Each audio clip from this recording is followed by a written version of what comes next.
Hey watercolor enthusiasts, welcome to my second Skillshare class.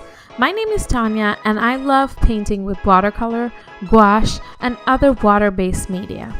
Over the last few years, I have created a unique style and I'm here to share with you every tip and trick I've learned along the way. This class is part 1 of a series of classes which I call the Watercolor Workout. As the name suggests, this is a workout. So essentially, we are going to train our hands to move swiftly on the paper to create beautiful watermarks, our eyes to find inspiration and study several examples of successes and failures, and our minds to feel how watercolor makes poetry on paper when we paint.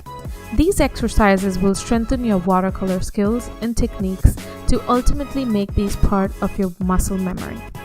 You will practice numerous techniques and then apply them to watercolor studies. This is lesson 1, where we will talk about blending techniques. We are going to tackle watercolor from the ground up and talk about how to make different kinds of watermarks, including a flat wash, soft edge, or an ombre effect, mixing different pigments, painting loose with wet in wet techniques, dry on wet techniques, lifting pigment to create textures, scumbling or dry brushing, and layering. We will also talk about splattering and some cool watercolor blending effects which some artists fret to be mistakes but can be beautiful and interesting watermarks on their own, like the bloom effect or the bleed effect. Finally, we will create several pieces of explorations where we will combine 2 or more of these techniques to enable ourselves to build that watercolor muscle memory. So click and roll to get started.